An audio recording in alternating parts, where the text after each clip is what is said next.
Bonjour à toi qui me regarde, c'est Dr Seydi, votre éducateur de santé. Bienvenue sur ma page YouTube. Aujourd'hui, on va parler d'une maladie dangereuse mais silencieuse, l'hyperthyroïdie. L'hyperthyroïdie est une maladie qui accélère le corps. Donc, une personne qui est atteinte d'hyperthyroïdie a le cœur qui bat rapidement, perd du poids de façon impressionnante et surtout a des tremblements. Et le problème, c'est que beaucoup de personnes le confondent au diabète ou même l'hypertension ou voire le goitre. Et le plus impressionnant, c'est que cette maladie touche plus les femmes que les hommes. Pourquoi et comment savoir que vous êtes concerné? Reste bien jusqu'à la fin de la vidéo. Car dans cette vidéo, on va explorer plus en profondeur. On va définir l'hyperthyroïdie. On va savoir pourquoi ça touche plus les femmes que les hommes, ses causes, ses complications, son traitement, voire même comment s'en prévenir. Revenons un peu en arrière. L'hyperthyroïdie n'est pas une maladie nouvelle. Déjà depuis l'Antiquité, des médecins comme Hippocrate avaient observé des patients qui venaient amaigris avec des troubles du rythme, donc des troubles cardiaques et une perte de poids impressionnante. Mais c'est au 19e siècle qu'un médecin appelé Carl von Bezold a découvert ou a décrit la première fois la maladie qui porte aujourd'hui son nom, appelée la maladie de Bezold, l'une des causes principales d'hyperthyroïdie. À l'époque, on croyait que ces symptômes étaient d'ordre psychiatrique ou psychologique avant que la science moderne ne montre le rôle majeur de la glande thyroïdienne. Aujourd'hui, grâce à Dieu, avec le progrès de la science et notamment de la médecine, cette maladie est de plus en plus connue, même si elle est sous-diagnostiquée, surtout en Afrique où les dépistages ou bien les moyens pour dépister cette maladie restent encore très limités. La thyroïde est une petite glande en forme de papillon située à la base du cou.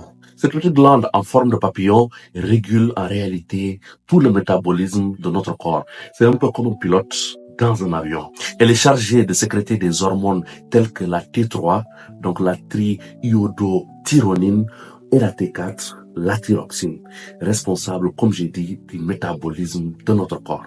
Quand cette glande produit beaucoup d'hormones, tout s'accélère. Notre cœur bat plus vite, notre métabolisme s'accélère, notre corps brûle plus d'énergie, on a de la diarrhée, on perd beaucoup de poids, etc. C'est ça l'hyperthyroïdie. Les études montrent que les femmes sont jusqu'à 10 fois plus touchées par l'hyperthyroïdie que les hommes. Pourquoi? Certaines études disent que le système immunitaire des femmes est plus réactif, ce qui les rend plus vulnérables aux maladies auto-immunes telles que la maladie de Bezold. D'autres parlent des changements hormonaux pendant la grossesse, lors de la ménopause ou après l'accouchement qui peuvent déclencher des troubles thyroïdiens. Mais aussi le stress chronique de la société auquel la femme est exposée peut influencer la production d'hormones thyroïdienne. Et une étude en 2020 publiée dans le Journal of Clinical Endocrinology and Metabolism a montré qu'une femme sur 8 au cours de sa vie va développer des problèmes thyroïdiens. Les principales causes d'hyperthyroïdie sont les suivantes. 1. La maladie de Bezold. C'est une maladie auto-immune où le système immunitaire attaque la thyroïde. 2. Des nodules toxiques. Ce sont des excroissances qui se manifestent au niveau de la glande thyroïdienne et qui sécrètent trop d'hormones. 3. Une thyroïdite. C'est une inflammation de la glande thyroïdienne qui libère beaucoup d'hormones dans le sang. 4. Un stress chronique.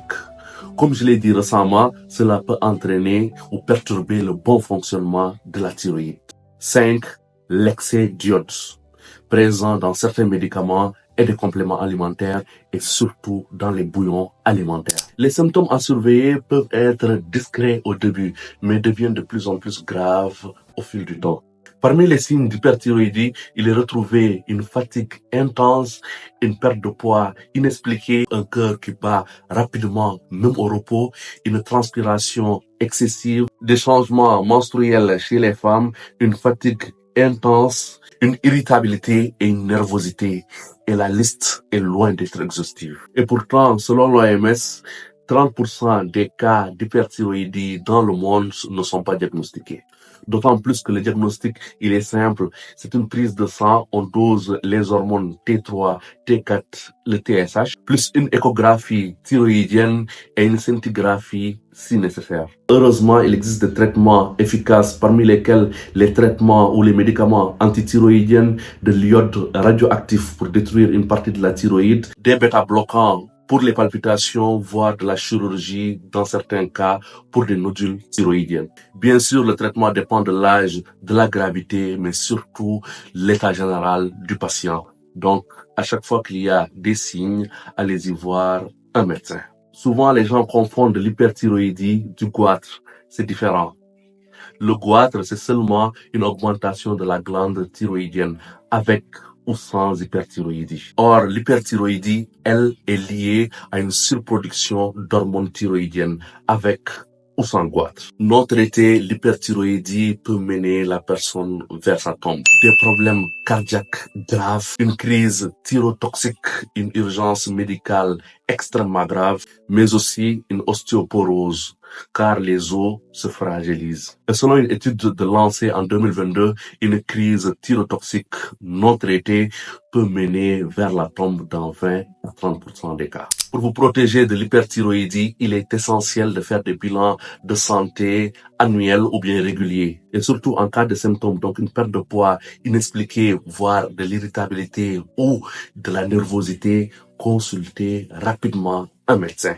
Limitez le stress avec le sport et les exercices de relaxation. Évitez l'excès d'iode, donc l'excès de sel, l'excès de bouillon et des médicaments non prescrits par des professionnels de la santé. C'est à éviter. Voilà, c'est la fin de la vidéo. J'espère que vous avez appris quelque chose de nouveau aujourd'hui, que vous savez maintenant différencier l'hyperthyroïdie du goitre. Si vous avez des questions, posez-les en commentaire. Si cette vidéo vous a été utile, partagez-la autour de vous.